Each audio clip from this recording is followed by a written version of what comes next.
Hi everyone, you are watching serial से आप आज चैनल को सब्सक्राइब कीजिए, नोटिफिकेशन बेल दबाएं, कोई जानकारी ताकि आपसे छूट ना पाए।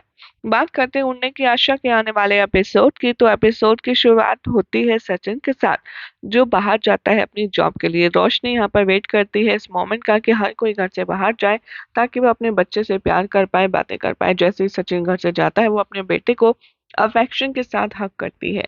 वो कहती है, बेटा तुम क्या खाओगे। शिखा आती है यहाँ घर पे और शिखा बताती है, मतलब साइली उसको बताती है कि कैसे फूलों की माला बनानी है। वो कहती है कि मैं यहाँ पर तुम्हें अपने घर में रखना चाहती हूँ ताकि रोशनी को अपने बेटे के साथ कुछ टाइम मिल जाए। साइली क्वेश्चन करती है कि तुम्हारी रोशनी के साथ फ्रेंडशिप कैसे है, और वो ये सच छुपाती है। साइली यहाँ पर बहुत सारे झूठ बोलती है अपने चाइल्डहुड डेज के बारे में। वो ऐसा बोलती है। काम करने के बाद साइली डिसाइड करती है कि वो घर जाएगी, लेकिन शिखा इंसिस्ट करती है, प्लीज खाना खाकर जाना। साइली कहती है कि अच्छा, ऐसा इतना फोर्स क्यों कर रही है शिखा मुझे खाना खाने के लिए, और उसे शक होता है। तेजस अपनी वाइफ को कॉल करता है, रिक्वेस्ट करता है कि तुम शोरूम में आओ, लेकिन रोशनी मना कर देती है। कुछ इल्जाम झूठे बहाने बना देती है। कहती है कि मैं आज शोरूम नहीं आ पाऊंगी। थोड़े टाइम के बाद सचिन घर लौट आता है और उसकी जो ट्रिप है वो कैंसिल हो जाती है। रोशनी इरिटेट फील करती है सचिन को देखकर। तभी वो शिखा को कॉल करती है और वो कहती है कि तू सचिन के लिए एक कैब बुक करना ताकि वो घर से बाहर जा सके। और वो प्लान फॉलो करती है। सचिन दोबारा घर से चला जाता है। कॉन्फ्लिक्ट होता है रोशनी और उसकी माँ सुप्रिया के बीच में।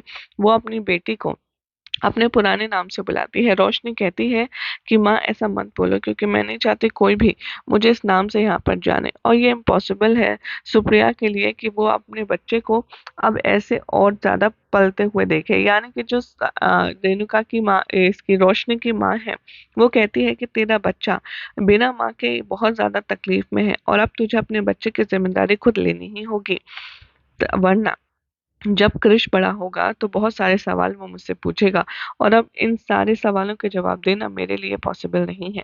रोशनी अपना प्लान भी एक्सप्लेन करती है, कैसे वो कितना दर्द भरी जिंदगी जी रही है अपनी बेटे के बिना, अपनी माँ के बिना। वो कहती है, मुझे थोड़ा सा टाइम दीजिए, मैं इसको अडॉप्ट कर लूंगी इन लोगों की परमिशन से। सुप्रिया कहती है कि बस अब मैं और इंतजार नहीं कर सकती। रोशनी और क्रिश यहाँ पर दोनों ही कहते हैं कि हाँ, अब हमें और इंतजार नहीं करना। क्रिश इन दोनों की बातें सुन लेता है और समझ जाता है कि रोशनी उसकी माँ है। वो ओवरवेल्म्ड हो जाता है ये सच जानकर के।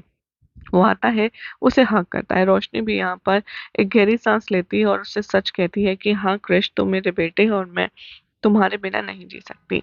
वो कहता है क्रिश से कहती है क्रिश से, लेकिन तुम्हें ये ट्रूथ किसी को नहीं बताना, वरना हम दोनों का एक दूसरे के साथ रहना इम्पॉसिबल हो जाएगा। क्रिश कहता है कि हाँ हाँ, मैं किसी से कुछ नहीं कहूंगा। वो कहता है कि मैंने जब आपको पहले देखा था ना, तभी मैंने सोच लिया था कि जब भी मेरी आंख खुलेगी मैं सिर्फ आप ही को सबसे पहले देखूंगा। इधर साइली शिखा के घर में खाना बनाती है। शिखा डिस्कवर करती है कि साइली तो बहुत अच्छी इंसान है, लेकिन रोशनी उसका रियल कैरेक्टर पहचानने में फेल हो गई है। इधर रोशनी कहती है सुप्रिया से और क्रिश से कि तुम शिखा अपने घर में इन दोनों को रखोगी, और वो कहती है कि तुम एक काम करो, जल्दी से इन लोगों का लगेज पैक करो सचिन के आने से पहले, ताकि ये लोग जा सकें।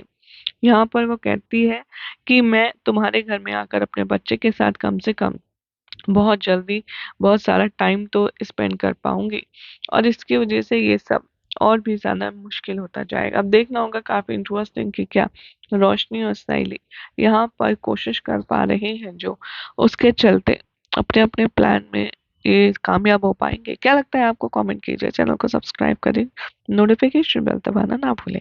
थी ना लाजवाब इंटरेस्टिंग अपडेट। अगर आपको ये अपडेट पसंद आई तो चैनल को सब्सक्राइब करें, नोटिफिकेशन बेल दबाएं ऐसे ही शानदार और मज़ेदार चटपटी खबरों के लिए।